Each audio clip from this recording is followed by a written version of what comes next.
welcome Tommy Kaufmann to the podcast. We have our first guest, Willie. Yay! Let's see if he ever comes back. I hope Tom comes back. He's a fellow nerd. I mean, it would be nice to, come back reoccurring, but we'll see how I do. Well, Otherwise, for it's what a we're pleasure being paying you, which is nothing, you better come back. So I think,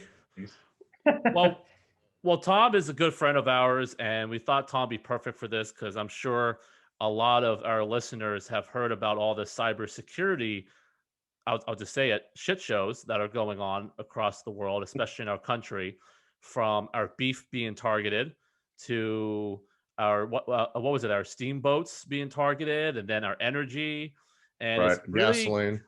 yeah, and gasoline. So it's really getting out of hand.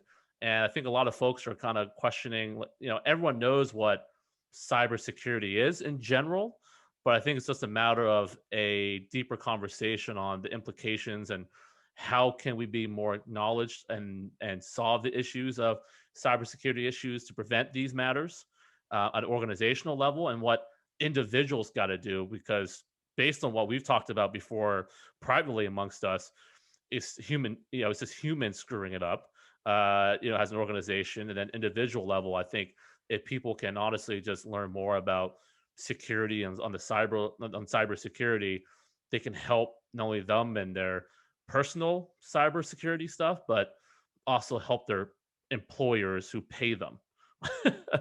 Right, and we both know that helping your employers is always rewarded in this country. So boys and girls out there in listener land, always make sure that you help your employer make more money and protect themselves. You will always be rewarded for it. Yeah, this isn't communist China where everyone is just a robot and you're getting dictated by everything. It doesn't matter what you do because ultimately the higher the master commie Xi Jinping is the one that benefits. So look, is that his official title, the master commie? I don't know. Counter to communism. Listen, if our listeners don't know, I can say this. I'm Vietnamese American. My family fled from Vietnam from the communists, and China fueled that. So there's beef between us, and I'm allowed to say it. Okay. Well, with that admonition. Did you choose that word on purpose just because the beef industry was hacked? Yeah. Listen, I like my steak. I'm not a vegan. No disrespect to vegans. I love vegans because there's more beef for us. But don't touch my meat. Well, okay, that sounded odd, but you know what I mean. Don't worry, I won't. I'm already seeing how much I'm changing the dynamic being. Yeah, you are, and I think it's going to be for the good of the podcast. We've gone from 4th grade to 7th in our maturity level, so thanks for ruining all of our fun, Tom. Well, we'll stop when we get to 10th grade. Right. No, please. Tom, how would you define cybersecurity? Because I think there's always a lot of, gibberish thrown around there, and it's not just as simple as don't click on this link, or someone's going to hack you, or what is cybersecurity? So if I were to define it myself, I would say that cybersecurity is basically the understanding of threat protection and how to implement, protocols and standards amongst your IT foundations of a company, whether big nor small, or like whatever it is, right? You're trying to protect your interest in terms of not getting hacked. And I know everyone, as soon as I say that, they're just going to go down the assumption that I mean ransomware. It could be anything, right? Ransomware is just the most recent popular thing, if there's not a better word choice to use there, right? So it's how do you set up your environment in general, right, for production or even lower environments, because sometimes they connect just because of how things are tested in the corporate world, but also not just threat protection, but how do you defend against it, right? And how you're also testing your employees. So you brought up a good point, right? It's not just clicking this link. That's something that the company that I work at, which I'll say is in the Fortune 50 country or companies, is that the biggest thing they do on a daily, weekly, even monthly basis is they send out their own phishing emails just to see just to see how well they're testing our waters, right? And Right. Out of mild curiosity, how many of those emails that they intentionally send out fail? How badly do people screw up? bad enough. Let me ask you this. What number would you not accept at your company? Any number not equal to 0 is probably too many, but Then that's just me. it never passes. Wow. It's never Awesome. that binary. Now, it has significantly shrunk, which is a good Right. thing in terms of how many people do not pass that test. And the way I say that is the way it's implemented at the company is uh, we literally have a literal fish icon in our Outlook email. I So love if you it. think it's suspicious, even if it is an external link, right? And that's a whole another subset of security is that Right. all of our emails that are not internal to the company, it's already highlighted saying this is from an external place, whether Right. it's a strategic partner, whether it's just a normal vendor. People, before 2020, people went out to dinner or lunch or whatever it was. So you would get a bill, right? Sometimes through your email, but sometimes I'll get offers too from people. So if I was working with yourselves, you may say, hey, we really liked working with Tom. Here's just like a gift card. But if I didn't know anything about you, I just Right. assume I already know right away there's a potential risk because it's not from someone in the company. That's number Right. one, right? Versus, okay, now how do I know this person? And then it comes down to social engineering at that point. That's Right. what I would say. Yeah, Yeah. and I think it's just, I mean, in my opinion, it's just using your damn brain, right? If when you look at emails, I mean, we get sent emails all the time from all random places, and I don't know how they find our emails, but even if it comes in now, I mean, we use Google for Business, right, for our emails, Yeah. and hopefully that doesn't expose us. I don't know, but Google for Business, they do a great job in itself, and where they automatically filter stuff for you already, Yeah. emails that goes direct to your spam based on characteristics of the email, based on the email address and all that. But even when it comes in, somehow it makes it through the inbox. Just looking at the email, like you said, A, I don't know who the hell this person is. Yep. B, why are you writing an email with so many bold letters and different size fonts? It's like a ransom letter. Right. Yeah, You half of it's know, in Cyrillic fonts. That's yeah, usually and a pretty it's dead giveaway. right. And even just look at the email address.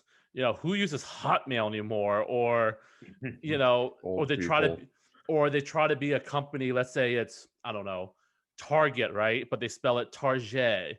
And it's like, wait a minute, this isn't right. Exactly. And So it's just the basics. no one ever, you should never be providing anyone your password. The Right. Mhm. only email that involves your password is when they go, hey, you didn't finish setting up your account, which just bodes another question. Did you even register on this website? That's Right. one thing. Right. Someone trying to mimic you.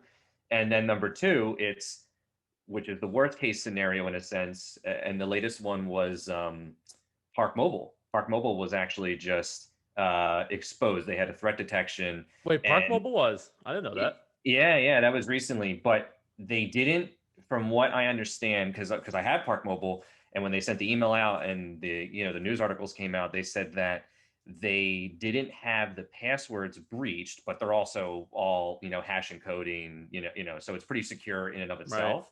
But they do have people's information. But think about all the information they just got.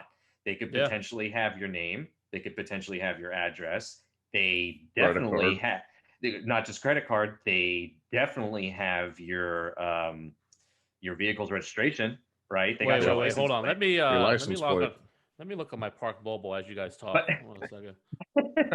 but that would be the thing of the email received invoking a concern about your password would be them saying, and Target happened to Target twice, where they went, we had a data breach, change your information, right? Right. So not necessarily that your computer was hacked, but Right. our system was. So if you want to feel safe, or I guess take the gambit of, I don't know if they're actually going to use my password or wherever, Right. right? But Right. how many people today, I won't even pose it as your personal email. A lot of people use their work email for personal stuff. Right. Mm-hmm. Now you've just created an entry kind of into work. Yeah, and What that it did. bothers Right. me too. It's like you should use, personal is personal, work is work. It's kind of like when you have a company card and your personal card. you know. And then the crossover is a little bit ridiculous, but yeah, and even just checking the emails, right? Like Park Mobile, I'm sure Hmm. it came from their official domain, right? Not from Hmm. Pack Mobile, missing an It R, or it's so or yeah.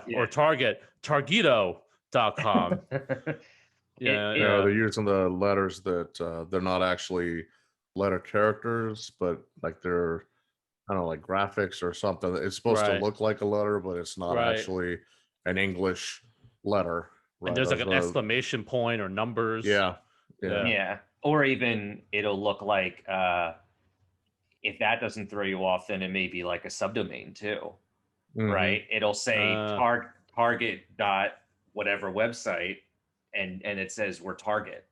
Now I have a question Hmm. by the way, I have a question about that. That's actually a really good point you made. Hmm. So let's say it's our website, vonglobal.com, right? Our firm. Sure. Hmm. Shameless Could plug. so Oh, of course. Could someone claim a or use a tom.vonglobal.com, but it has no association to us? No, Okay. because the parent domain is under you, right? So Right. you as the owner or whoever's doing the, who is the webmaster or does the web hosting. Even if Right. that request came from someone, they would go, "Hey, do you approve of this?" And you would probably go, "Who in the company just wants to register that?" Right. Right? So anything x dot yourdomain.com, Yeah.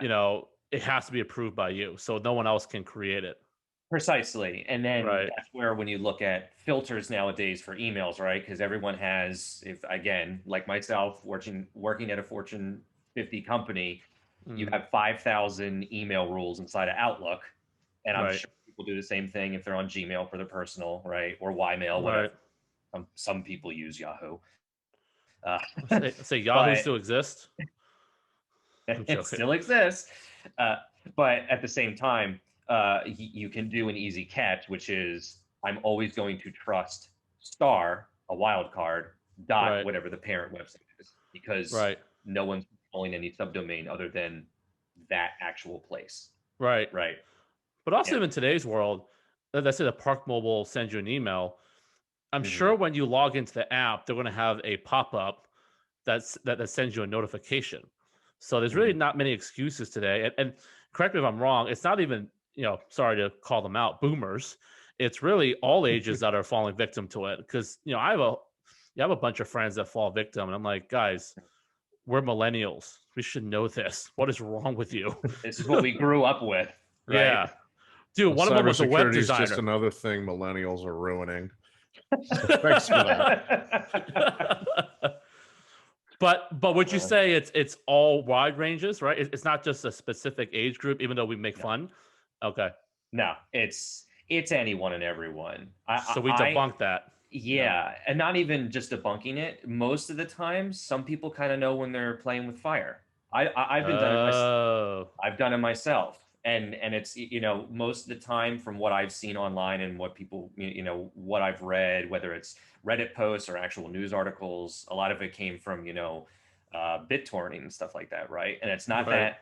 that BitTorrenting is wrong in nature; it's just a way of peer-to-peer sharing data files, right? Like we could do it, Right. you could do it for your company, but someone could make their own torrent file that has you know, some sort of virus inside of it, whatever, and now you're sharing it across this entire network of peers, and you Hmm. think it's something safe, you download it, and again, it's one of those things where you have to do your due diligence, and you can open up the file and say what's in here, but then if you go even further, right, it's kind of like a zip file, right? Imagine open up a zip Right. file and you see what's inside of it. Nothing Right. happens other than I see everything that's in this compressed file. Well, if Right. you start to run those files, now you're in trouble.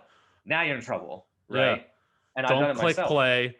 Don't Hmm. click play, or don't open that file. Like don't don't go further. Yeah, I I've see been a, what you mean.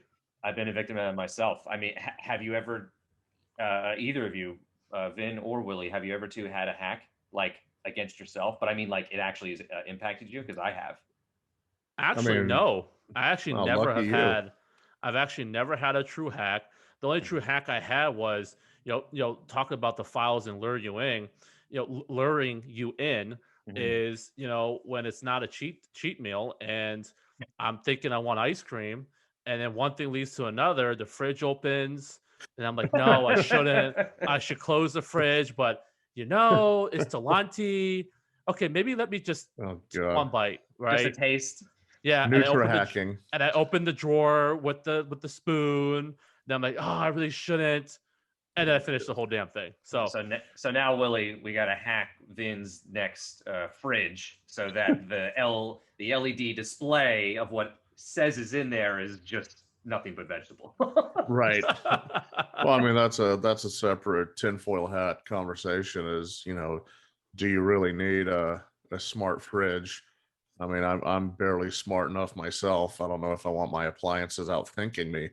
But no, I mean, I believe I got hacked, and I have to say believe and quantify it just because I'm not at your level of expertise, Tom. But Mhm. there some years ago, I started receiving a lot of weird emails from PayPal. It's like, okay, most of these you can tell it just bullshit off the bat, yeah, right? hot Like, chick. okay, yeah, the the Prince of Nigeria does not want to sell me a slide rule. All right, and there's no such thing as pills that can make your manhood more impressive. But then I out of nowhere, after these flagrant BS emails, I started getting ones that actually looked authentic, and it was password changes, fraudulent charge suspicions, things like that. I try to log into PayPal uh, directly, not clicking anything. I'm not actually that stupid. And as dumb as this is going to sound, by the time that it had gone to this point, I had not actually used PayPal in years. Like, I Wow. started using PayPal pretty much when it first started because I thought it was the coolest thing ever. Yeah. And then, 10, 12, 15 years later, I was like, I have no idea what the hell my password was when PayPal first came out. Like, that's what it was asking for. And I was like, I mean, I don't know. I was an idiot. It was probably like Ass Monkey 69 or something. But, and Guilty. yeah. Yeah. But then, I get alerts from a bank account, which I no longer have. I just ended up closing the whole thing, burning the card, like, telling the teller, like, just forget I was here. I never existed. And, to this day, I have no idea, how the hell any of that happened. Like, I'm not dumb enough to, I'd like to think I'm not dumb enough to, click on anything that's obviously malicious. I don't even like opening emails anymore because I don't like people talking to me or having any interaction with me whatsoever. Uh, but I've also read Yep, that's the about president of our company. yeah, yeah. Well, that's why I am unreachable. I have a closed door policy. Stay on the other Right. side of it. But at the same time, I love being paranoid, and when I was younger, I loved reading up on like the polymorphic encryption and the genetic encryption for viruses and things like that. Like that kind of stuff has always been fascinating to me. But I also came across articles that at the time sounded alarmist. Now I'm not so sure that they were viruses or malicious code that you did not even have to run. Like, it would embed itself in an image, like that short story about the parrot that you can't, the picture you look at, and if you look at it, it kills you or whatever. Oh But like yeah. yeah, you know what I'm talking about. Mhm. It was a BLIT. That's the acronym from that story. Mhm. But like all these really, strange, unconventional attack vectors that, just as you can probably imagine, scared the hell out of me. So, have I been hacked? Maybe. I No, don't. it I sounds don't like you know. did. You're an idiot. I'm messing with you. Or Well, it's you just hired me, so what's that say about you, yeah. jackass? Whoops. Dumber. Dumb and dumber. Well, it sounds like the rule of thumb, if for our listeners, is the rule of thumb, I think, moving forward. And let's get into how these large organizations got hacked like that. I mean, Mm-hmm. and stopping our oil, messing with our beef, which really pissed me off, Mm-hmm. and and hacking our boats or something like that. I think the rule of thumb is all in doubt, go to the actual source. So if you get an email from PayPal or you get an email from a bank or anything, literally just go to that app on your phone or log into it on the actual website and Mm-hmm. see, because all these apps now, whether it's bank accounts or PayPal or whatnot or social media, they send you notifications. So if it's legit, it would appear. And Yeah. if it's not, then so be it. Then it's like, okay, that was a bullshit email. I think, in my opinion, that's what I do now. Is I don't even click on Right. links anymore.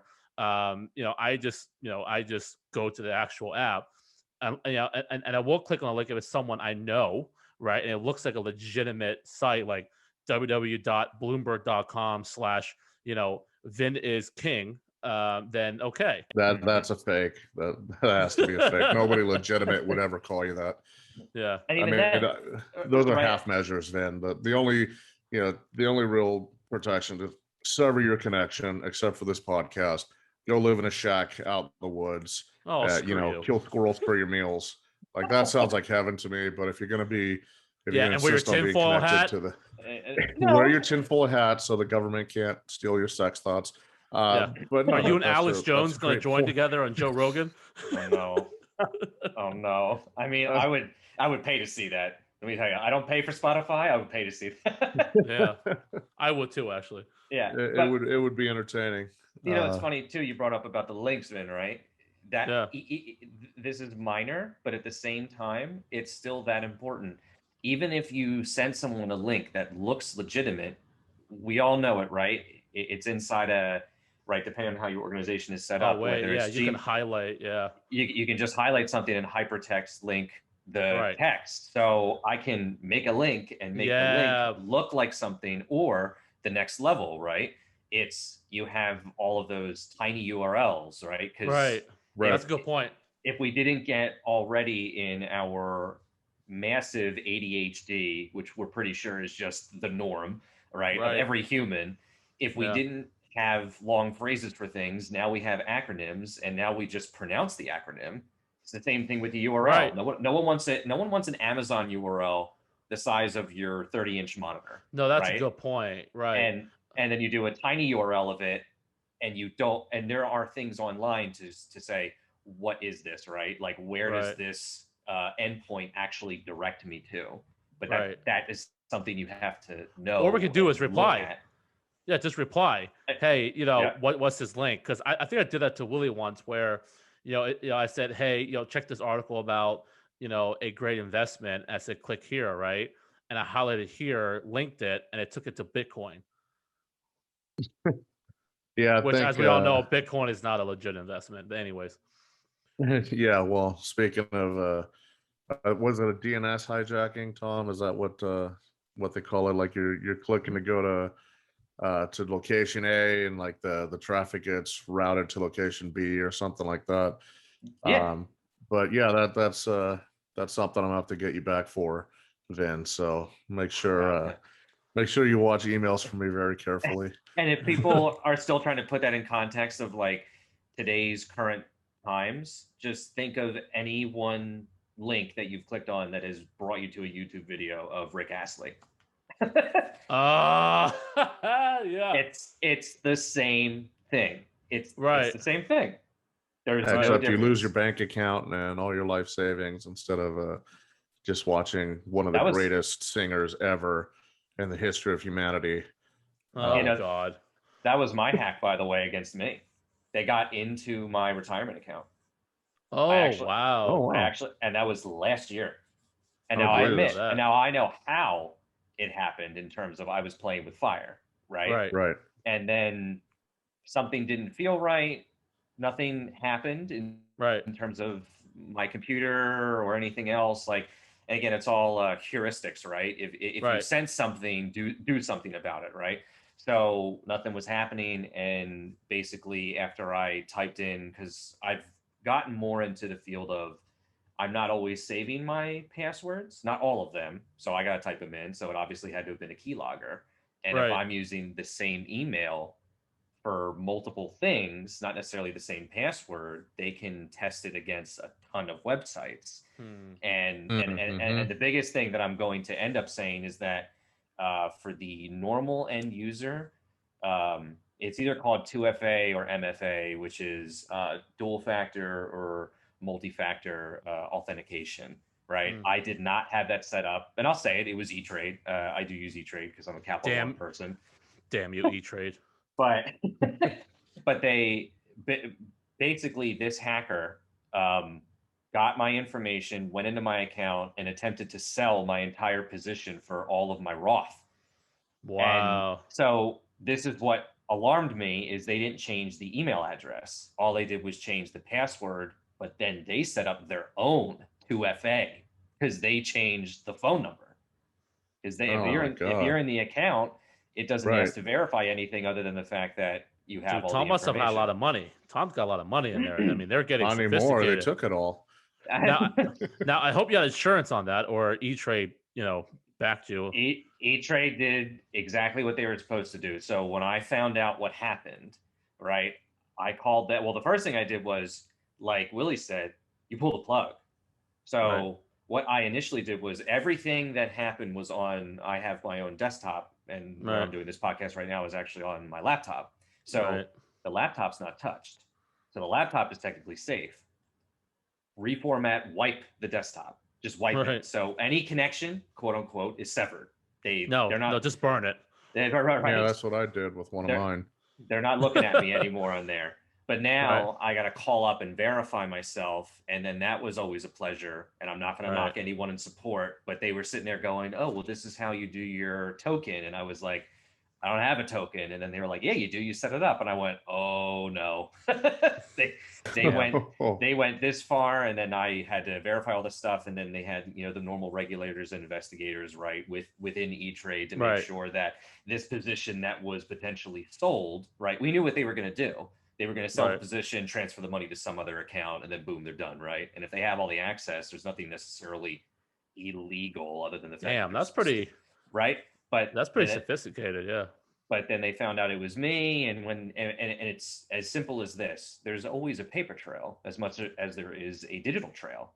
So, I mean, this is going to shock the listeners as much as Willie, given his background as Top Gun. But Vin, if you can think of what I'm about to say. I've never been on a plane before, right? Ugh. All right, I'm out. I don't know you anymore. Wait. Everything was changed in California.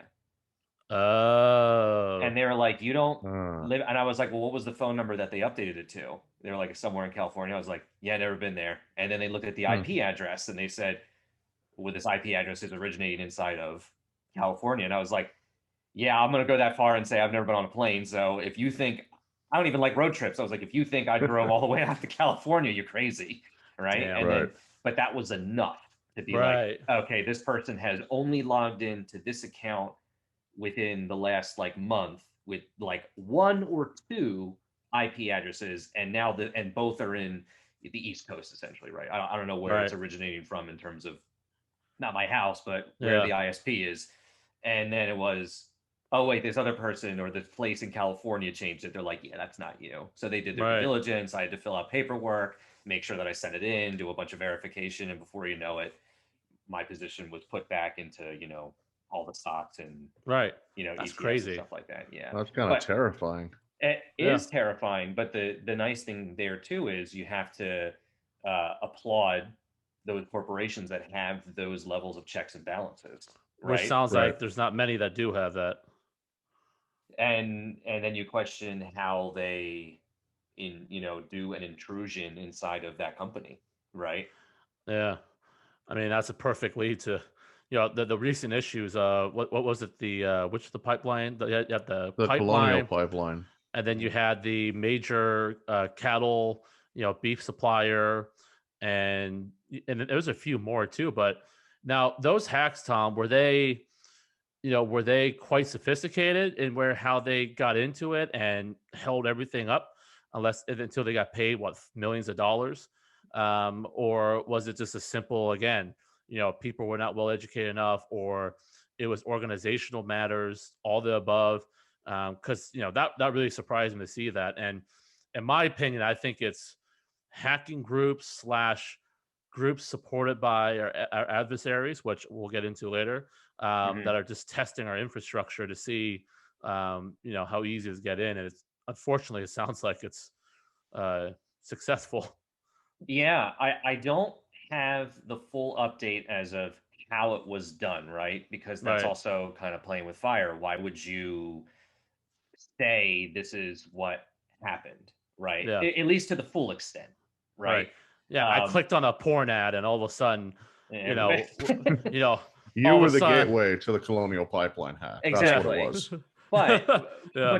but to your question, the hack itself, I wouldn't be surprised if it was a mixture of two things.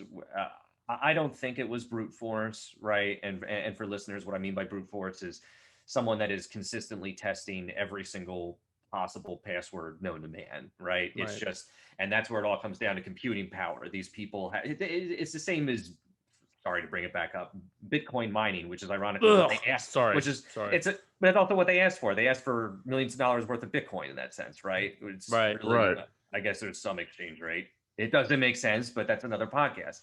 Yep. So the difference here is that um, how did they actually do some sort of intrusion backdoor, and actually how was that done?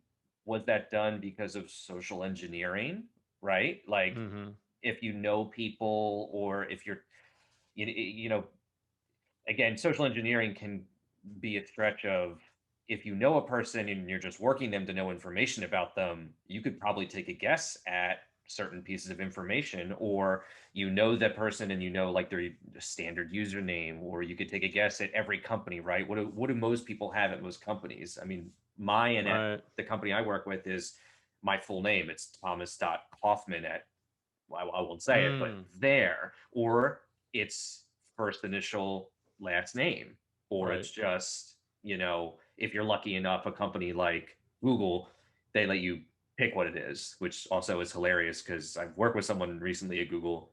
His last name was Morse. You better believe his email was Morse code at google.com. That's Wow. Like, awesome. even though that's super nerdy, like you have to be like this. It's kind of, I'll Yeah. give a I'll little bit of a allow it. golf. I'll give a little bit of I'll. a golf clap. But anyway, Yep. when you talk about the actual ransomware, that is pretty sophisticated because you're literally holding your own. Imagine having someone, Vin or Willie, in your house holding something hostage, and you literally can't rip the grip away Yeah. But unless where's you. my? Yeah. But where's my guns? Doesn't matter. What That's if what they're they're holding? holding hostage. That's what they're holding, right? Damn And it. and even though you may have a key to get in there, someone's just hugging it, and you can't release the grip.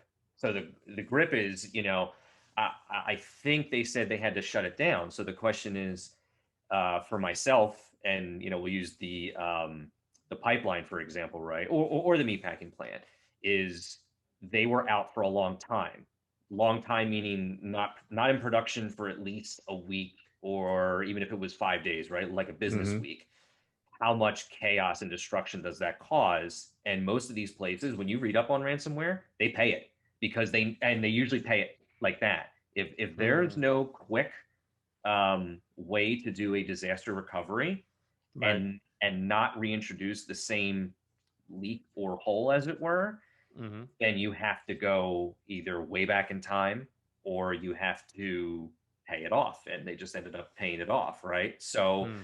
it's interesting. So I actually had a friend that dealt with ransomware himself. Imagine not a startup, but company size of probably 100 plus people.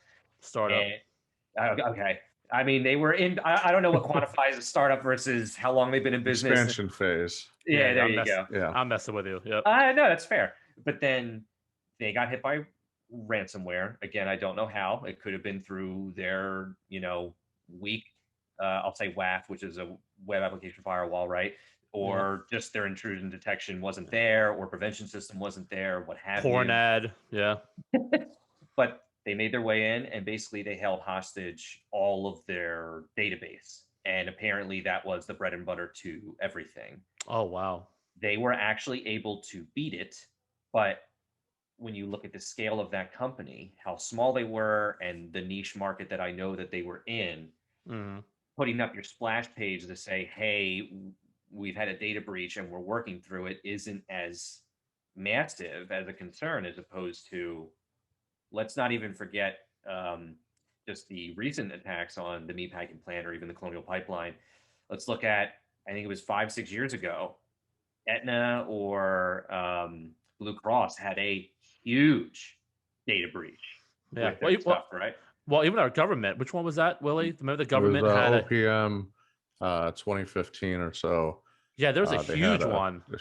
huge breach, and they actually shut down all the hiring, and they had to do the candidates that were coming in. I think it was a SF82 packet. Like I don't recall the acronyms, but they always give you like these 6-inch thick, 8,000 page packets of, your entire life. You have to fill out, what was the name of your kindergarten teacher, things like that. People had to basically kill out their applications and redo that on paper and actually, send it to OPM in the mail, which, for those who've had to deal with that online, if you think that's bad enough, handwriting all that in has to be worse. But I mean, with regard to the ransomware, Tom, like I get why people pay it, and maybe this is tinfoil hat territory, but if you're paying it, you're encouraging it, right? Criminals are not evil geniuses. They do things that are going to get them paid, and they're not going to pick on people that they don't think they can bully into doing what they want. But there's no guarantee you're going to get anything back if you pay the ransom, and there's also no guarantee that what they decrypt or unlock or whatever, you have no way of knowing if they hid something else malicious in there. Like it just seems like you're kind of naked and taking it on the faith and good word of criminals that they're gonna honor what their threats are. Yeah. And it's funny that segues to the end of that story from my friend. He basically called out that BS and said, how am I going to trust? Because technically they didn't shut anything down. They basically just said, pay us or we're going to destroy your entire file system database, whatever it may be, right? And that was essentially the bread and butter of what backend system they had to everything. If this was done, the company was done in that sense, because losing all of that data, even though they had backups somewhere, they had access to it, right? So what he did was, the hackers don't necessarily know what is indicative to the company's, I'll say, purpose. If this database or key databases were, the crux of everything, how do you work around that? So he said, because you're in constant contact with them in that sense, he goes, well, how do I know that you're going to let me go? Right? Like, whatever you give me, like you said, right? What is the hash coding or whatever it is to unlock these files, and that you're not going to come back? So he said, well, how about you give me something to test it, right? I can look at any random one, and I can validate if it's working or not. And they were like, yeah, sure. So they gave him a key. He tested it on the only file that mattered in this massive database. Oh, shit. Got it, backed it up, and then cut the cord. But then he basically had to, with the rest of the IT staff, they had to rebuild everything. Now you can rebuild it and you can check to see. And I'm pretty sure by that point, you kind of are already doing your due diligence, you would hope, in the background to be like, how did this happen, right? Was it something internal from an employee clicking on something, whatever, what have you, and it opened up that door? Or was it just you had a very weak security system, which, there's so many layers there in terms of what protocols are used for all of your transactions, or just in general, your firewall to your website or your product in general. And then the back end systems, right? Like, that's protected too through other layers of security. So once they had that key file, it was basically flipping them off and going, okay, we trust that this is what you're going to do. And then they went, doesn't matter. pulled the Right. cord, and it was a week of downtime, maybe 2 weeks. I'd actually be curious to hear how long it was again, but a week of downtime. They rebuilt the entire website, the entire portal, the entire databases, restructured all of their infrastructure, and they also rebuilt all of their disaster recovery too, which is another thing, right? Because if you have to have an outage, you would want it to be as quick as possible. But again, that's why I mentioned, even though it's a company of 100 plus employees versus something like that Colonial Pipeline, which is thousands, and the implications is hundreds of millions, then Right. then you would want it to be as fast as possible. And again, I'm not going to say where I work. Our DR stance is gut-wrenchingly horrible. If Oh, that's something comforting. if something bad happened, it actually was quantified that it would take us 7 days to come back. Well, everybody, there's a large organization out there that I'm joking. So to that point, I mean, and to Willie's point too, you know, people are paying a lot of money for these ransomwares. What I think the meat hackers paid 5 million, and then the pipeline I thought it paid was 4 million, Colonial paid. Yeah, yeah, or something like something that. like Yeah, that. I mean, they're paying millions, right? Mhm. right. And luckily, the ransomware folks gave it back. That's why I think it's a state-backed hacking group. But anyways, with all this money being spent on ransomware and sorts, my opinion, these organizations should be investing those millions into better IT infrastructure, cybersecurity protocols. And with that, I mean, Tom, from for listeners, I know there's a lot of business leaders and folks that listen from all sizes, whether you're a small business or a Fortune 100.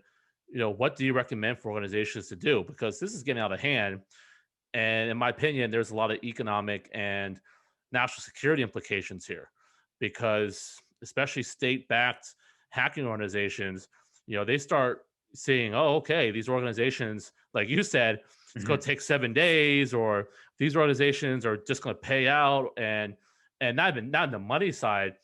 If they can stall things for a week and they target really key organizations that not only in the government side but on the private sector side that matter, that's going to Yeah. cause a lot of issues and expose us greatly financially as well as national security wise.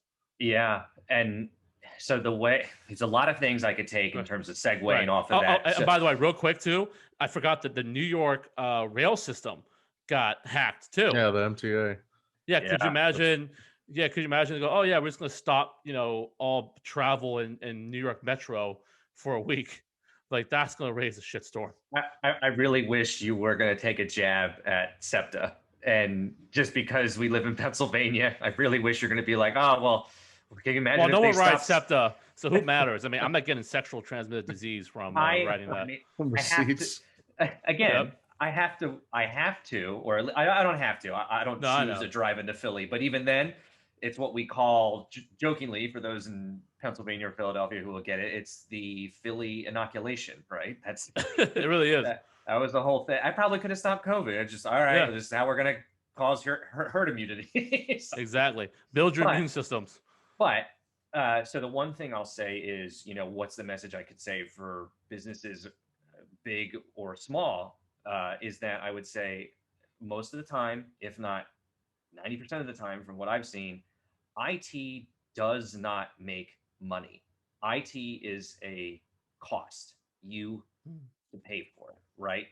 But if someone says, well, if it's not making me money, why do I have it? In that sense, I would say, but it's also, when you talk about security, it's prevention of losing more money in that Right. sense, right?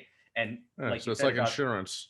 yeah, Yeah, you need insurance, you need employees, you need, email, you need all that stuff to yeah. succeed. And from the economic impact, right? Think about it just internal to the company. Imagine how pissed off the shareholders are going to be. Why are they Yeah. invested in such a company if it has this wide or multiple gaping holes in your system that is that easy to intrude? Right. Which also talks about how vast these attacks are in terms of industry to industry in general. Talking about transportation with the MTA, talking about meat packing and a pipeline for gasoline and whatever else. Mm-hmm. Think about and again, Willie, knowing everything you know about aviation, imagine the ATC Oh Oh yeah. shit. getting hit, or any sort of Right. major airline, and as much as anyone else does, their systems are archaic. Maybe in A the little front, bit. That's a polite way of putting it. maybe in the front for anyone else that doesn't know, like, yeah, oh yeah, as they upgrade or do new things or building new airports, whatever have you, like everything may look nice and shiny Hmm. up front, but in the background, that's an old mainframe running things, right? Right. Oh yeah. It's what hamster is spinning the wheel in the background making this work. Right. Well, it was terrifying that you mentioned that. I actually did get a tour of a regional ATC center. I'm definitely not going to say which one. Uh, let's just say it wasn't small. Right. But you have some of the controllers, especially the ones that are working transoceanic. You have equipment where you'll just lose a signal. There's not 100% coverage everywhere in the world, and you ask the guys like, what happens if a signal drops off of your screen? Like, oh, it'll come back.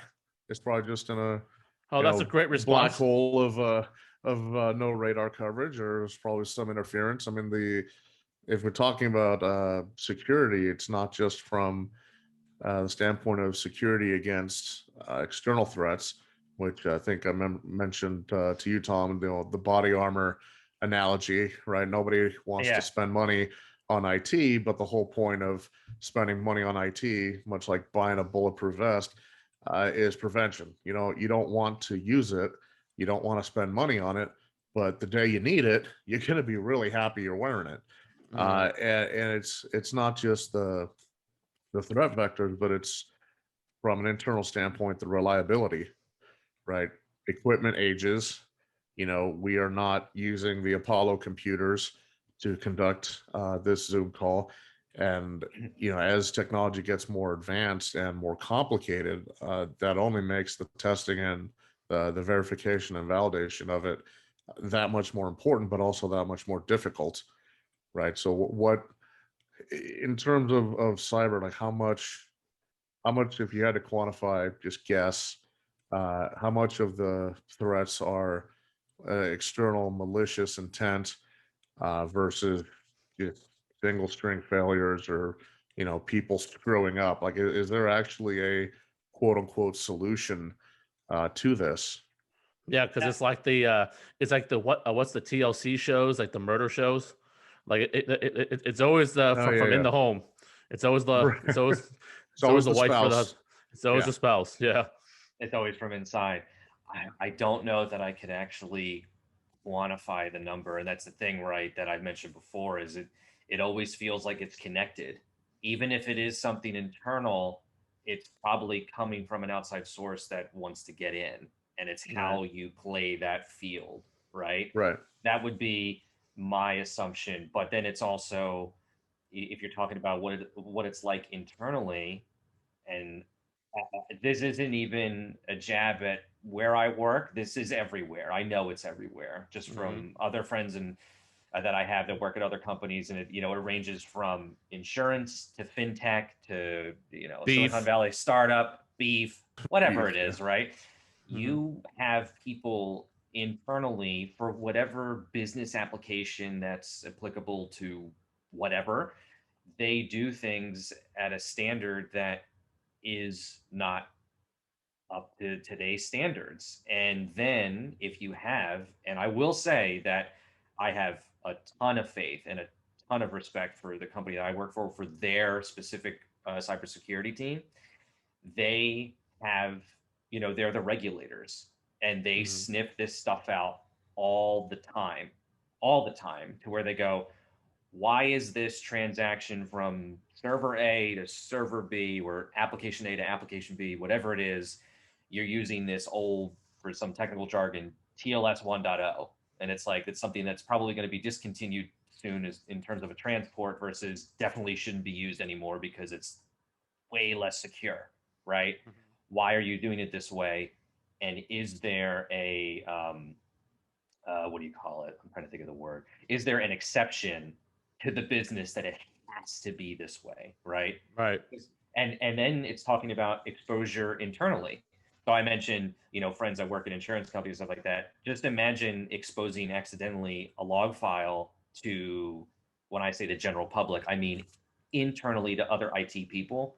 I don't ever need to see, or my friends don't ever need to see, someone's social security number and DOB and name in a log file. But if I see it, or if they see it, or if someone should, you better raise your hand, because now it's not just me who's liable, it's everyone else that can see it too, right? So it's like you want to clear your name, right? In that sense. So like you said, Willie, there's things internally that you're like, why is it set up that way? So think back to the or reference the meatpacking plant. Okay, maybe it was actually really hard to get inside the system, but if they were able to get in, oh God, they may have found out how easy this is once they're indoors, right? Right. And that's one plant. We have more than one meatpacking plant in this country, I think. Yeah, more than one. Yeah, gas company and metro system and how much architectural similarity. Yeah, power grids be between these. It's like, oh well, I got into meatpacking plant A, using this technique. Well, meatpacking plant B probably has something similar enough to make it not that difficult for me to get in there. And back to your point. Yeah. Okay. No, go ahead, Tom. No, go I ahead. was going to say, or worse, if anyone read that article and was like, oh, what? Like, you know what I mean? It kind of felt like a 1, 2, 3 punch, right? Is it fake? Is it fake news?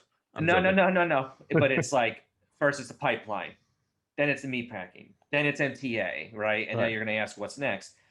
Has anyone asked, oh, how well is the infrastructure in terms of IT in any meatpacking plant, right? Or any, I'll say, archaic industry, but that's a good thing, right? Or I'll say like aristocrat, right? Some aristocratic company. How well do you think their IT is anyway? Because most people just think they need a website and a portal and everything else is just done internally. Like meatpacking, honestly, my brain stops and just goes, someone's submitting orders and then everything else is on the killing floor. Like it's just, right. Yeah. Right. And that's not even talking about whatever systems are in place for, I'll say it again, the killing floor, right? There's some tech there. It's probably not super high tech by any means. It's just that's probably a lot of it's probably a lot of automation now. It's probably a lot of automation now. Exactly. Like so in a previous life, I actually did work at an industrial distributor, and I got to see a lot of these, not forgotten industries, but they're kind of the stuff that people don't really think about. Like you go to the store, you buy a box of cookies. It's like, oh well, they had to come from somewhere, right? They didn't grow on the cookie tree. But you look at I wish I had a cookie tree. But you look at some of these at these factories, including slaughterhouses.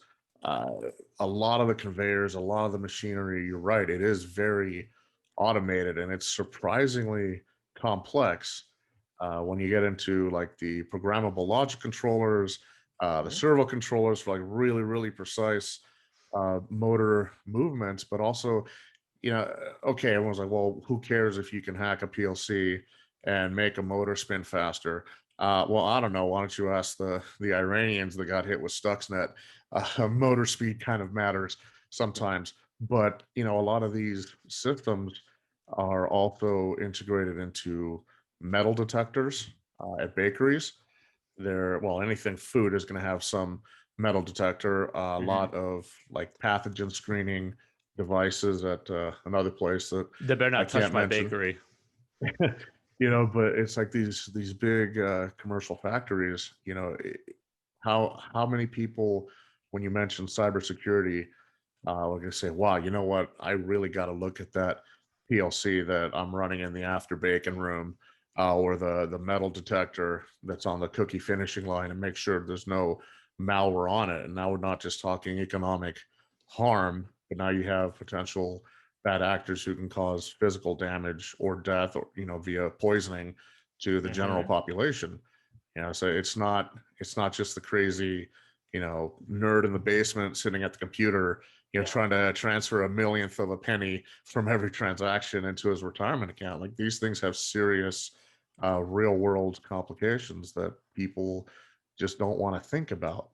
Well, Yeah, especially in and the new era. I mean, we covered it in the last episode about the new era of life that mhm. we're living in. I mean, wars are not going to be fought, on the ground much anymore. It's going to be, yes, we'll have drones and higher tech, type of weaponry, but it's all going to start cybersecurity wise, because, why would I bother sending troops in or planes or weaponry when I can shut you down and then come in?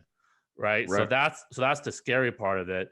But going back real quickly to your point, Tom, about how IT should be treated, that's Mm-hmm. really a key line I think a lot of listeners need to remember. IT is a part of business now. It's not a making money type of thing. It's protecting yourself, and it's part of cost goods sold, and sorts. Like, you need to have it. It's a requirement. In my opinion, they should treat it like air. The breathing. You need oxygen, Right. especially in this new world.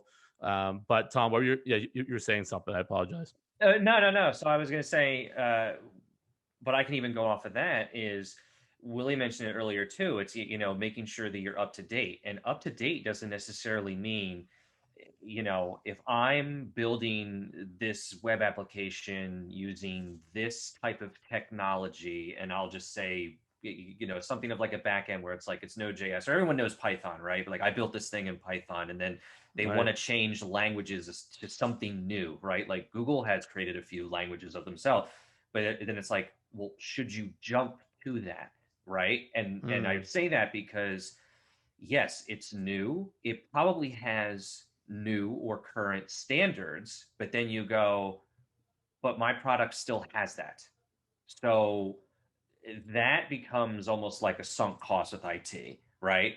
I've worked in the education, I guess I'll say industry, right? But part of my hmm career was inside of education, working for um, Temple University, which is my alma mater, and then also I worked for 2 years at uh, Penn, UPenn, the veterinary school, hmm and I know people high in IT that had to deal with uh, deans and the dean's office, and they read things and they'll just take it as, in a sense, the word of God. And there were times where people would say, "Oh, well, this is how the website is built," and then they go, "We need you to do it this way." And that's like a weird thing to be like, "Well, why?" Right? Why do I have to change the application structure itself or infrastructure if everything is up to a good standard, right? And Right. then and then also questioning, well, should I because you want to, or should I because a regulator or checker is asking me to, right? Which would be a security team or a centralized IT governance in sense, right? So I Right. mentioned that to you before too, Vin, right? Like, I Yeah. actually really like how um, Penn did their IT system. So shameless plug for, again, Philly, but hmm with UPenn, their IT was decentralized to where, and I honestly forget what the main quote unquote branch was called, but that overarching governance of IT was its entity, just to make sure that people had proper systems in place. But it was on each school of the university to build their own IT. So Penn Vet had its own IT budget to build servers and infrastructure and all that other stuff. I'm hmm sure Morton had the same thing. Well, obviously, They yeah, we have a had, big budget. Yeah. well, I was That's about to say, I probably the was like, most expensive thing imaginable, whether or not it worked or was any good. yeah, exactly, right. But that's also kind of like, a weird microcosm of how like most people in the government like things to be ran, right? They like to be decentralized. It's nice to have, where it's good to have regulations around things, maybe not where they're so overbearing, but they're like, at the very minimum, you need to have these things in place to make sure that you're running a healthy school in a sense, in terms of your IT department, and that it's safe and secure, right? And then it's also frightening when you find out. I won't say which school, but when you have servers built inside of a closet. Oh God. Well, I mean, you say government doesn't want to centralize. Where government's going, everything's going to be centralized. Sorry, shameless plug on my opinion. Different podcast. Yeah, At least but 3 times. At least 3 times. We're sponsoring ourselves, and that's the shout out. There you go. Exactly. Yeah. You know, with the so with companies now, what would you say? You know, you look at the Fortune 500, let's say, right? Mhm. And you know, so that's part one. Part two is small businesses. What's the percentage of companies I mean, just a guess. I mean, I know that's a hell of a lot of data and stats Yeah. and all that, but you know, how confident are you? Like how many what percentage of companies do you feel that are truly prepared and have the right approach to IT and cybersecurity, and can handle cyber attacks and ransomwares If I had to in the guess, in the United States? sure. And if it's the Fortune 500 of the United States, I would like to lean on the more positive side of that, or I would say it's got to be 4 out of 5. So Hmm. 20% are in the uh-oh. They have potential I don't want to say leaks or holes, right? But All right. they're not up to the standard, or they're not spending enough money to be up to the standard. They're not bringing in, I don't even necessarily say fresh new talent, but they're Right. not keeping up with the times. They're not training their employees or offering training to make sure they're updated, whether it's some sort of Cisco security cert, or now Right. it's like Google certs, but just in general, like keeping time to That's pretty damn good. 4 out of 5. I, Yeah. but that's my guess to say I haven't heard of that many attacks that Right. aren't necessarily public, because that's another thing too. You could the company I work at, it gets attacked daily, right? And Yeah. they know it, but no data breach Right. because we prevent it, right? We don't just have detection systems, we have Right. prevention systems as well. But then think about what I said, way earlier in this podcast. We're also testing the employees themselves to make sure that Right. they're up to date and these standards, and taking Right. training to make sure that we have all these things in place. So I would say, but even then, isn't that still kind of frightening? 20% in my mind's eye, and again, Yeah. it's sort of a blind guess. We already kind of said Right. that. I'm not going off of data here. I don't have a chart Yeah. in front of me.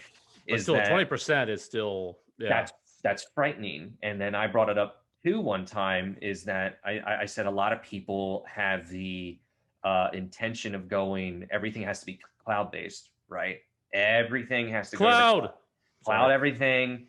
I don't care who it is. I won't even shameless plug all of the providers, but imagine if they got hacked and Yeah. ransomware. Think of that Yeah. economic impact. It's not just America with this one meatpacking plant, and I know it actually has some effect over worldwide, but Yeah. imagine Amazon getting that level of, That's right? true. The The trickle amount effect. of the amount of businesses that would be, and now maybe it's only a subset, but that's still frightening.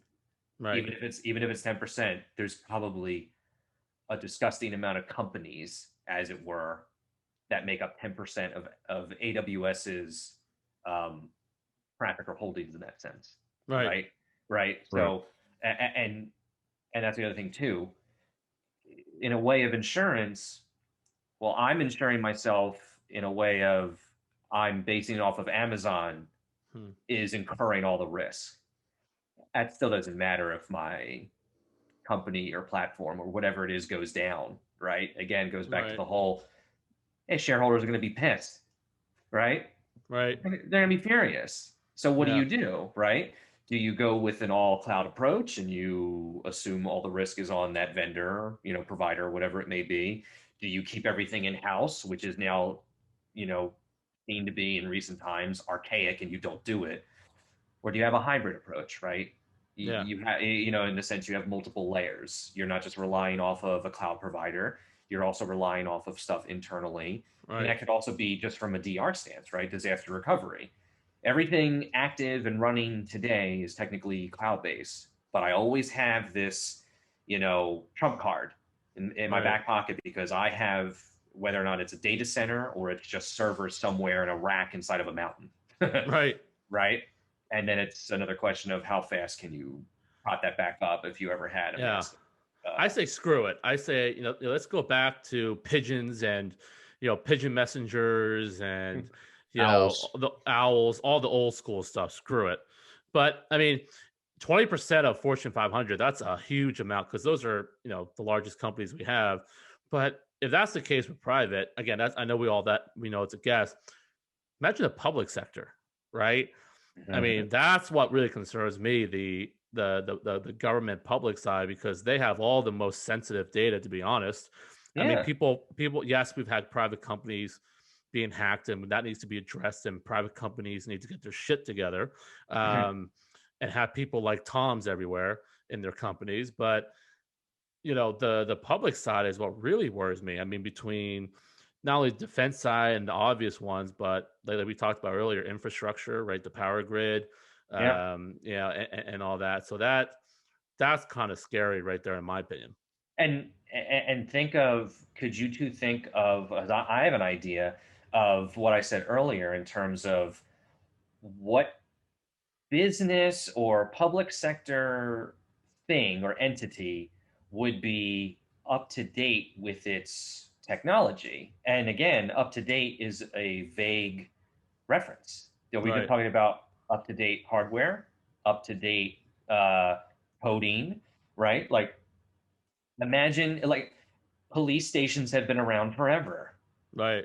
Are they all running the best systems, or at least highly ironclad protective systems in the background?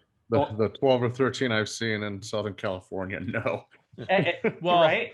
I think the DMV is the most well prepared, and I'm joking. But it takes so long to do everything. Nobody wants to hack them because it'll take them forever to find a file. Well, that's the best joke, right? Is that no one wants to deal with them. So its prevention is itself. That's true. I don't want to touch that.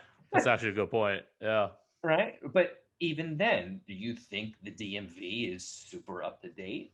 Or even then, what is it relying on? Go back to, I remember, Vin, it was earlier this year, you and I talked about the SolarWinds hack.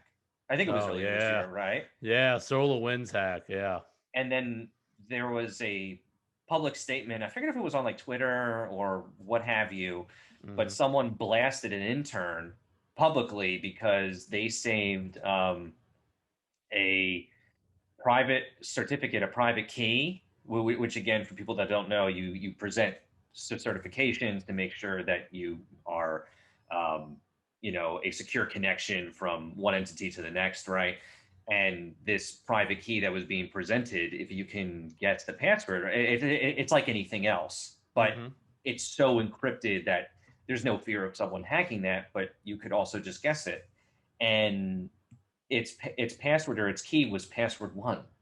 But Jesus. But is that so that intern did not get a job offer, is what I'm hearing. But then I would take it back and be like, well, this becomes a rhetorical question of internally. Did that intern follow a senior engineer that just said, just put it whatever, and not really consider the implications of what that could do? Or was the intern just acting like, Vin, like you said, right? We kind of just assume, or Willie, like we just assumed, like, well, I was an intern and he messed up and he ain't getting a job there or anywhere in IT. He's done. Well, I mean, it's funny when it's not your organization on the other end of the barrel, because of somebody's mistakes, and that's the thing that, Vin is terrified of, public sector attacks. I am as well, for much the same reasons. But when you consider, the last report I saw from OPM, the federal workforce is a little over 2 million civilian workers.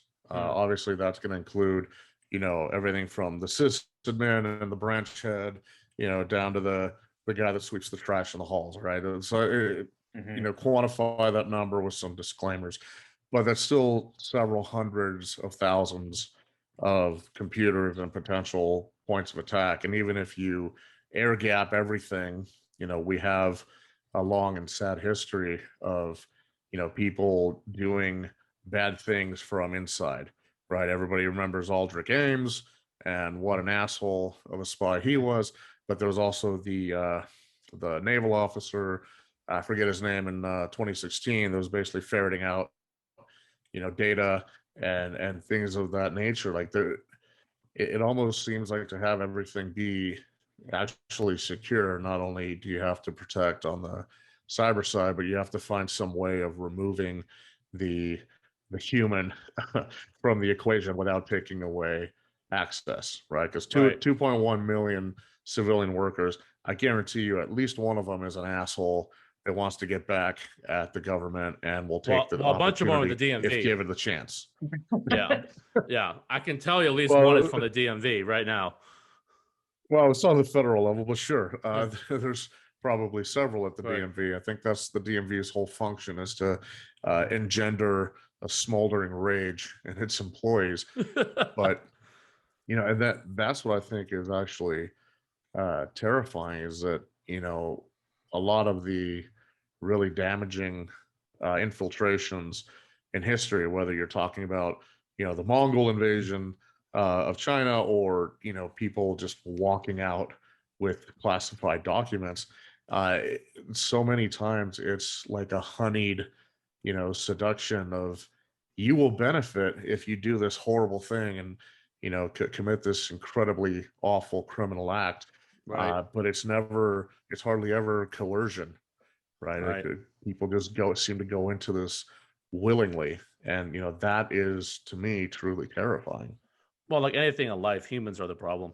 But aside from that, now, did you guys see recently? What was it? I think I said to you guys before, the Biden administration, I think our government are trying to two things: inject capital into to advancing and modernizing and tightening up our IT and infrastructure for our agencies, especially the critical ones. But at the same time, did they also trying to set regulations or like standards for major companies as well for cybersecurity? Was that the case? And if it was, Tom, what's your opinion on that? Because that is very interesting to me. That I think it's good they're doing that, but should be made public.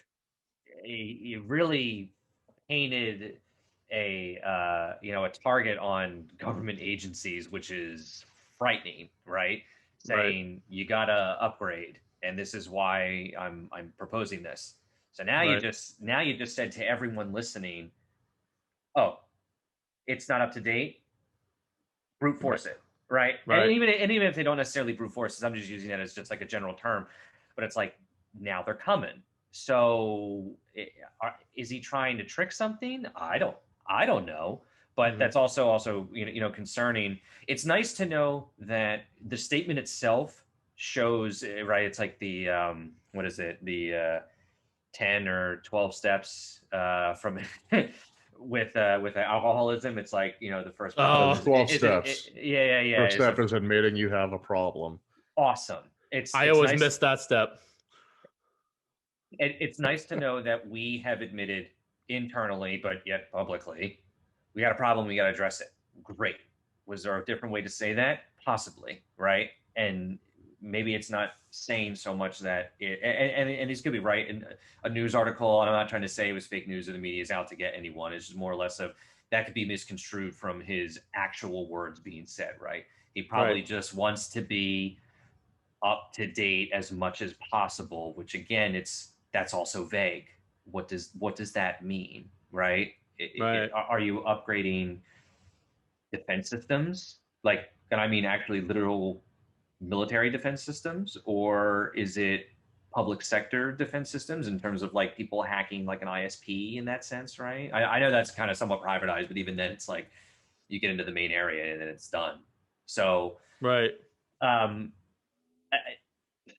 it's hard for me to grasp what would be done from such a general statement.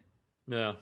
I would assume is that standards are not up to date, whether it's what protocols are being used, and not necessarily like, oh, we have to use this language versus that language. what have you. COBOL. Oh, please. I mean, how many millions and millions of lines of code are written in COBOL, and most of the people that know how to program it in it well are dead or delirious, and yet we're still dependent on it. I don't know about you, Tom.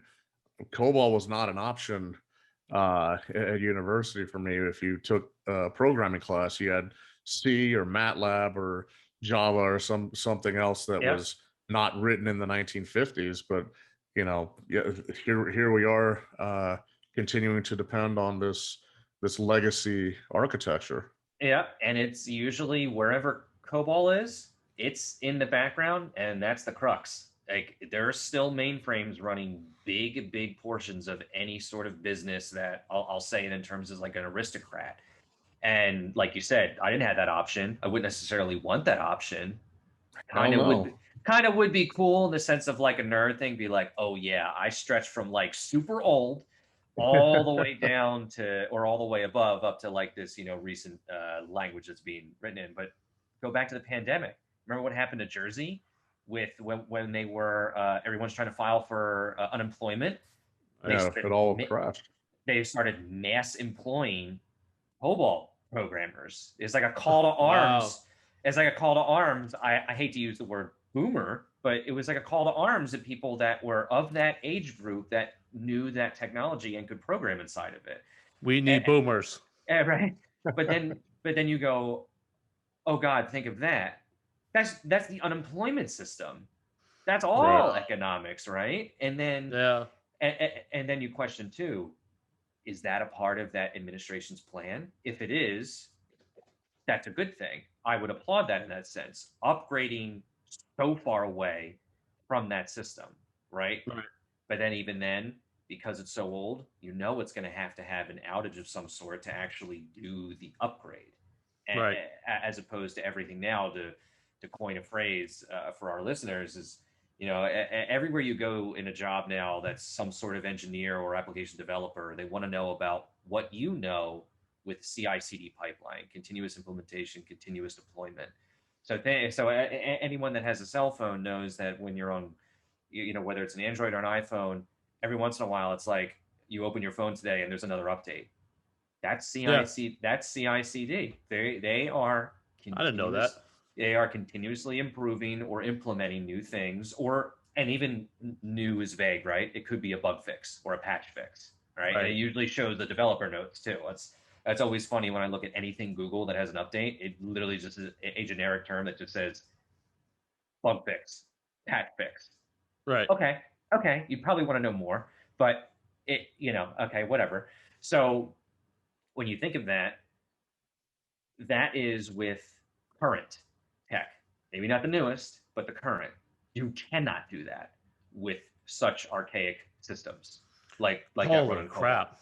So what you're saying is we have overall organizations, public and private, got to get their shit together, especially our own country's infrastructure, especially for cyber and IT at local, state, and national levels, or we're going to be in trouble in the modern era. And and how do you see and just real quick, how do you see artificial intelligence affecting cybersecurity? Like, could it help cybersecurity, or it's going to cause more problems, and where Tommy can hack Vin's AI robot, and turn into Terminator? Yes, I have my tinfoil hat on. There you go.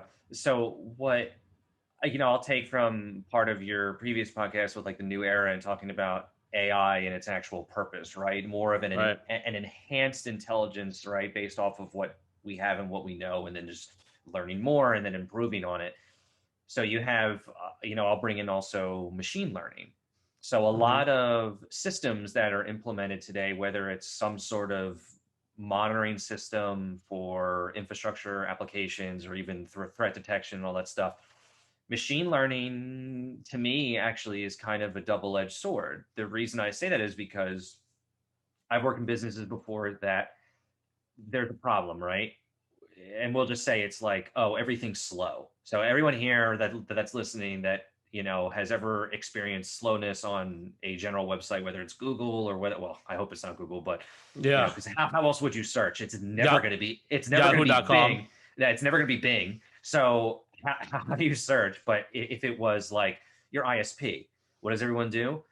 If you have access, or you just go to your cell phone, you open up a browser, you go to downdetector.com and you type in that business and you go, is Verizon experiencing outages? And you see this like, occurrence of how many people have, reported an outage, and it's in like the tens. Yeah. And then all of a sudden when you look for the last 10 minutes, it's spiked to the thousands. And then and actually Twitter does that. Like the Twitter trends. Yeah. I was looking at Twitter is, Instagram down. Yeah, that was 2 years ago. I think it was 2019. Like all of the East Coast of Comcast is bricked.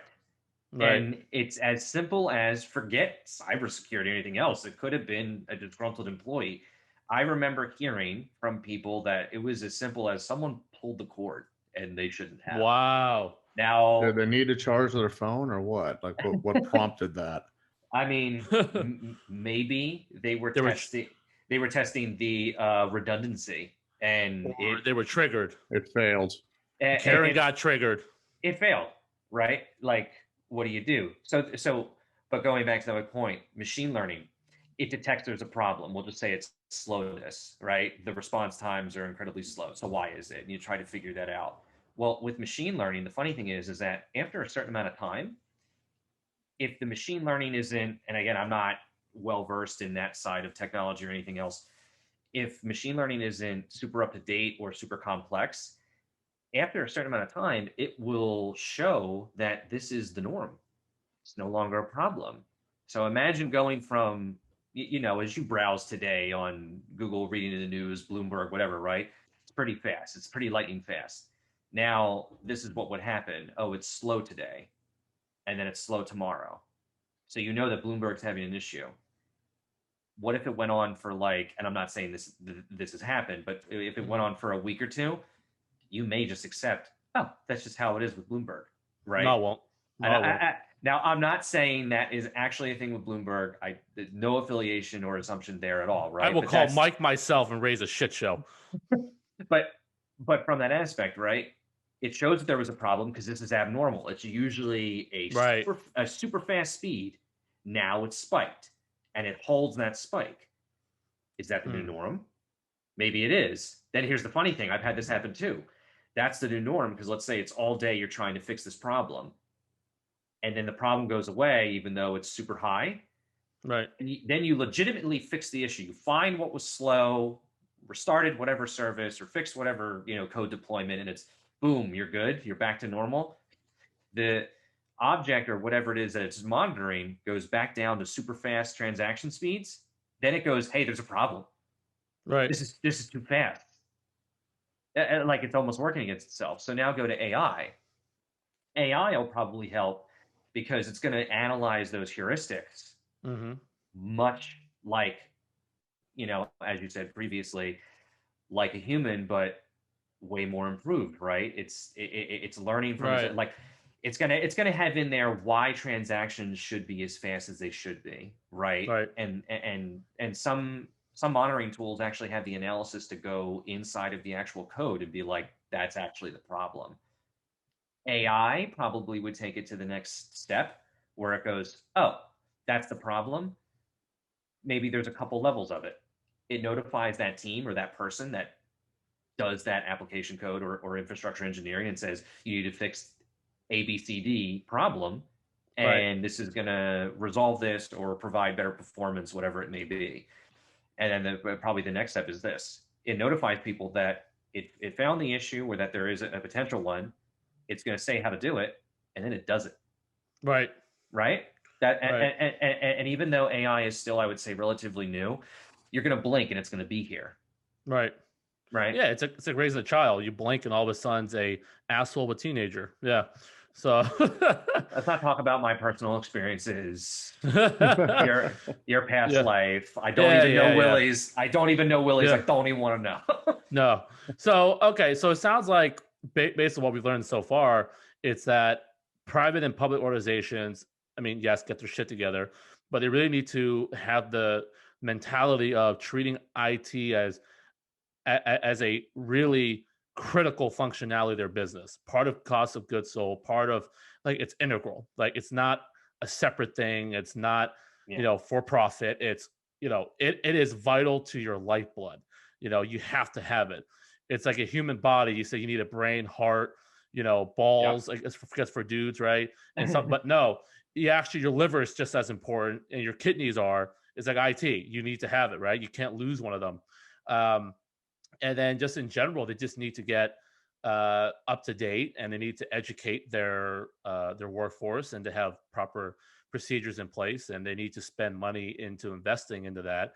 Whether you start with an outside consultant to advise you, and then start bringing more people in, or vice versa. And the public sector's got to do that and get their shit together. It's not just money, because as we all know, government wastes money and do nothing. They have to really implement this and make changes. So that's what I'm feeling, that's really where we need to get to for our organizations to really prevent this. But for our fellow knuckle draggers that are listening, I think we can do the world a favor. As organizations will do what they will do, right? We hope that they get their shit together, they really get up to speed and all that. Think IT, cybersecurity differently. But for our listeners, what can they do to protect themselves? Because protecting themselves, I mean, will help protect not only them and their family, their personal interests, but their organizations. But it also help the educating and really help them to really understand better and progress further, to integrate more in their organizations to be of help. It's funny. I guess a phrase I would say is annoying is better. And what I mean by that is for any daily user, it's, for whatever system that you're trying to log into, whether it's your Gmail account, whether it's PayPal, right? Like Willie said earlier, or anything else. There's two things. When I say annoying, I mean, no one likes to have super long, complicated passwords. I get it.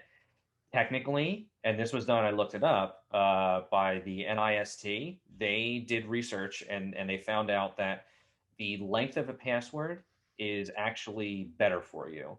So have it, I mean, a simple sentence or a part of a song, a chorus, right? Having the password, Mary had a little lamb and her fleece was white as snow, that is so long, and you could have random capitals inside of there, right? And that's another thing too. The more you add, technically, it would be harder, right, to actually crack a password. So there's that, right? Right. Have a long password, and then it's also the dual factor or multi-factor authentication, right? Right. Whether it's, and we can use Venmo because that was in the news recently, with Biden and all that stuff. It's Venmo or certain products can turn on biometrics. So do your fingerprint. Like that's going to be, I assume, I don't know, but I assume that's pretty hard to hack someone's fingerprint, right? Yeah. So Yeah. that's where I go, okay, your phone is your key, but now your literal index finger is the key. So even if they have your username, even if they have your password, even if they have your phone, Right. they still can't get in, right? Right. And all I gotta do is make a phone call and be like, yeah, someone's trying to get in and they have all of my stuff, and they just cut the cord, right? But not even biometrics. Well, there's facial recognition too, right? Now, the only concern I have with that is early on, that was hackable with just pictures. Right. Someone showing a picture, and then boom, they can get in with something. Insecure. Exactly. Yeah. So how do you get around that? And I know, it's funny. I'm an Android person, and I think it was the Google Pixel 4. They had their new revolutionary, the unlocking mechanism, right, for showing your face, all that stuff, the Face ID to unlock, and it was like insanely fast, and the technology was really good, right? I don't know how to compare it versus iPhones because as someone who's a Apple iPhone guy, it's complex too. Just saying, right? Yeah. So, so it's funny. I always like to keep my world separate, right? Like we talk about business and personal. So my work phone is actually an iPhone, and it's pretty fast. But also, I don't know how it's doing that. But regardless, that is another mechanism. So think of Apple Pay. When you go to pay something, it's like no Face ID, right? Or the password and stuff like that. So, and then the third layer I would say is a lot of people probably know, if you're at your home computer, and most systems used to say this, especially with banking, when you log in with your account successfully, it'll ask you, do you want to trust this device? Right? The whole cookies thing. Technically, it's better to say, no, do not trust it, Right. because even your own computer is hackable. So Right. for any standard user, is that annoying? Oh, yeah, because then anyone can get into your Amazon account and start buying things All right. if they know the password. Yeah. Let me start going on a diet and get rid of my cookies right now on my browser. Well, now that we know Tommy's password is Mary had a little lamb, her fleece was white as snow, I can go on a shopping spree. So thank you, Tommy, for your generosity that you're about to exhibit. You don't know the letters and characters that I've swapped out for numbers and where the capitals are. Oh, yeah. The Right? I, yeah. The I or something is, or the As O a is a 1 or zero. a 3 instead of an E. Just write the whole thing in leet speak. Exactly. But I mean, some of this, I don't see being always feasible. Like I totally agree with the super long password that you can remember easily, and I've conjured some really cute ones in my life. But some of this also has to be on the companies themselves, right? Like if your password is going to be limited to at least 8 characters, no more than 21 characters, well, that you're already kind of getting neutered a little bit with that. Yeah. Like, how is implementing open password lengths, so minimum 8 characters, maximum whatever the hell you want it to be. Type in an entire Shakespearean play for your password if you want to. Is that feasible from an IT standpoint on the back end, on the server side, or do they have password limit caps for, I don't know, some computer reason, or is it just convenience? I honestly think it is convenience. I don't know that level of detail to where a backend system would refuse something. I'm sure it does exist, but then it also begs that question of, if it does exist, is that because that system itself is yet an old and not up to standard one? And like you said, being that it's on the business of some sort, can you raise the standard, right? You no longer have a minimum. Let's just say the maximum, like you said, 8 to 15 or 8 to 21 characters has to be your password. This is just where you go, no, it's 21 regardless, right? So Right. you may be neutered in that sense to where you can't go any higher, and higher would be better. But now it enforces that the limit is, the standard is still higher, because there is no, well, if you can't figure it out and you got to have at least, you can remember 8 characters, which some people, let's just face it, some people use their name and a number. Like right. the last and then they write it down on a Post-it and stick it on the monitor, at which point, why do they need a password to begin with? Just fire them. Which is funny. Agreed. And that's how I remember hearing that story before. Someone actually had when they were at college, I think they went to Arizona State or something like that, that they had someone from Norton. He got hired because he was someone that did that social, again, it was social engineering. He got a job there as a janitor, and he walked around, he would see everyone's password, and he would do nasty things. Right now, nasty meaning like he was able to get in because he was also an IT guy. So he got in, and it was one of those things where it's like, today's trolls, in a sense, like, I was able to get in with this person's user access and go into the depths of this business and retrieve any information that I want. Dude, that sounds like Batman with Bane and his people that were in the stock exchange as employees, and all of a sudden they have guns that they take over. But not necessarily that they did anything malicious, but then you take that, but then they took that information and presented it to the company, been like this is a problem. Right. Or you can sell it online, right? There's the dark web. You can say, hey, look, I have all these passwords, that kind of stuff, and sell it. I mean, that's an industry in itself, if I'm not wrong. No. Yeah. How about those password apps? What are your thoughts on those password apps? Because those are pretty popular. And to be quite frank, there are so many logins and apps today. to manage, right? So do Mm, you like those password apps? I mean, do you I trust do. them? Yeah, I do. The only thing I would say again is treat it the same way as you would with any other password, right? So now you've essentially, for the listeners knowing, that password app, whether it's Google's password manager or there's one Of called, course it's Google. I'm right, but kidding. there's another one called like Bit something. But Yeah, one password app or something like that. Yeah. yeah, LastPass. yeah, Yeah. all of these offerings are great in nature, but know that it's being stored somewhere. So it's one of those things where Mm, if you want it to be a little bit more, I'll say mature about it, it's read up on how it's stored.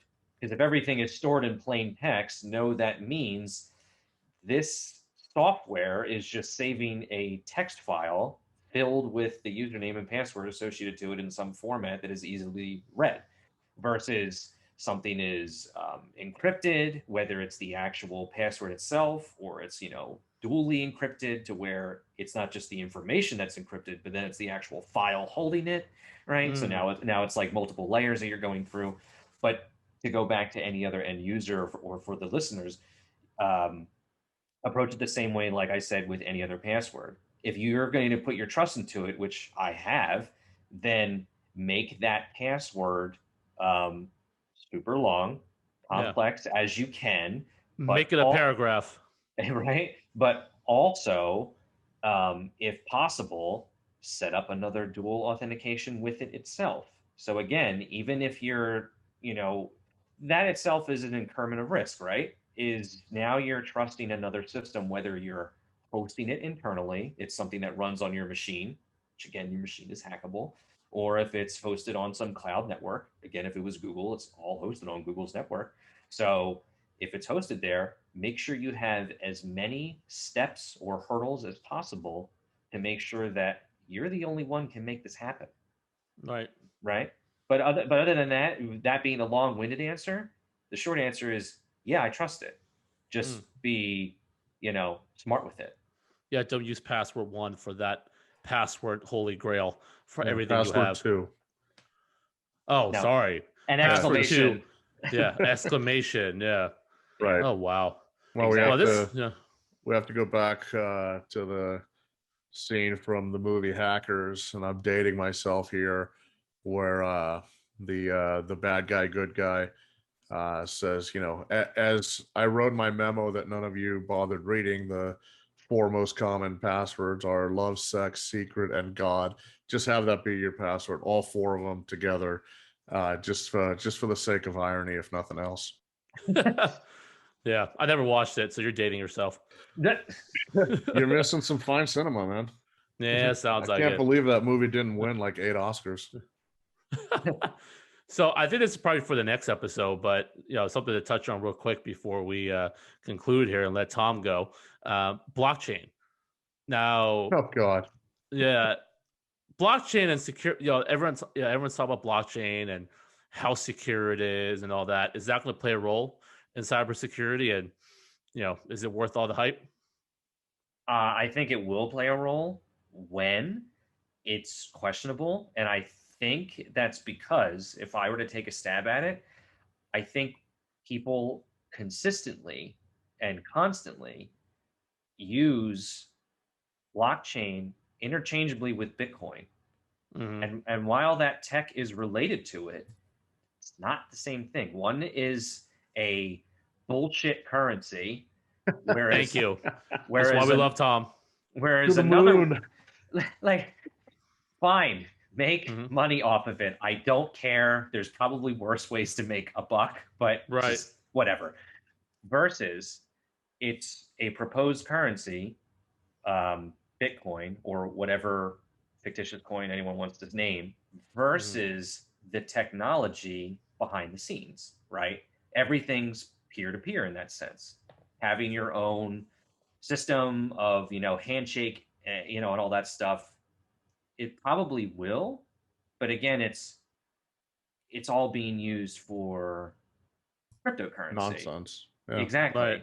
So, do you? It's one of those things where can you take this and implement it into a system, or do you take this and make it better? And then how do you make it better, right? Right. Because again, if it's all peer to peer, then you're only trusting yourself, right? And it kind of goes back to Willie and Vin. You guys wrote that article, right, on your website about how just people losing passwords and that's it, it's gone, right? Right. Yeah. Was it 700 million or something like that? I don't know if it was a big number. Yeah. That the guy lost in his iron key. Exactly. So while that tech behind the scenes is super, but think of that, even just that frightening scenario, no one can touch it. It's literally impossible to touch. That is attractive in terms of security. But is it so secure that you have this one key to enter this vault in a volcano in the center of the earth, or whatever, and then you go, oops, I lost the key, and it's just, oh, well, you just better picture that thing is gone. Right.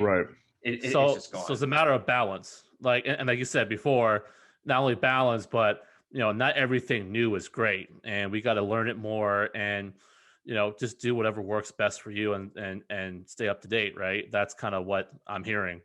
I've made this thing. This thing in theory is awesome because of its potential. All right, what are its cons? It's there, right? So identify it, figure out how it can be used, and then go from there, right?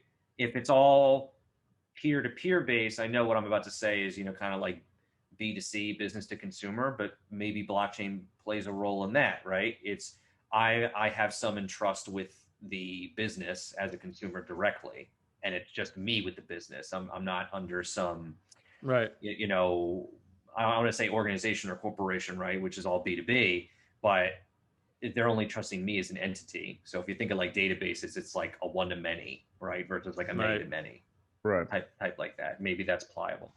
Well, my complaints with blockchain, and there are several.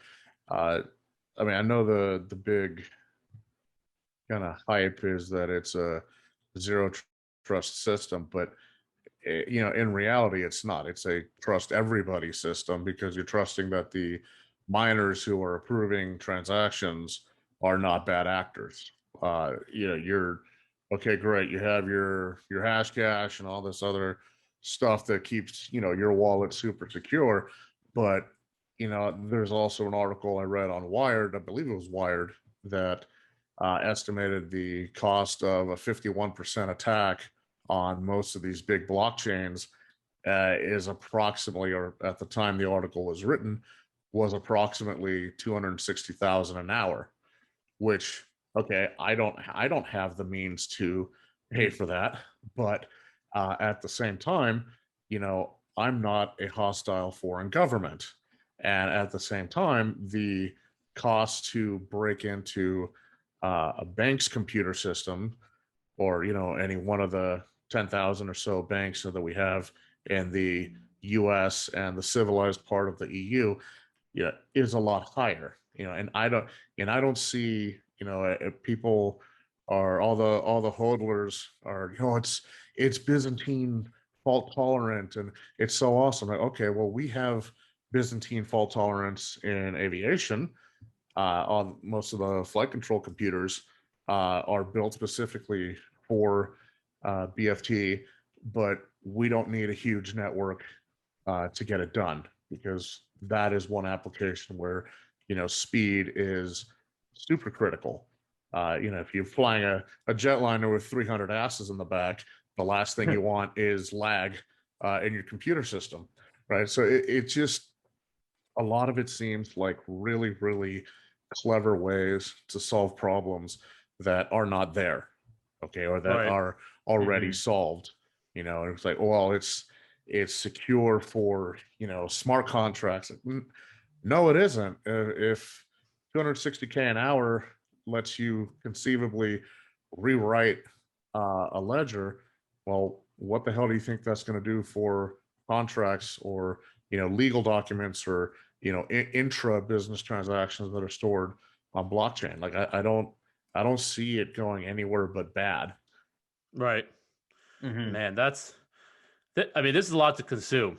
I think we will definitely have to digest this further, but I really hope our listeners learned a lot today about not only personally how they can protect themselves, and then business leaders listening on how they can keep their organization safe or get safer. And I really appreciate you, Tom. Will and I appreciate you as a guest. We definitely will have you back. And take care, everybody. Absolutely. It's been a pleasure. Take care. Thanks again, Tom.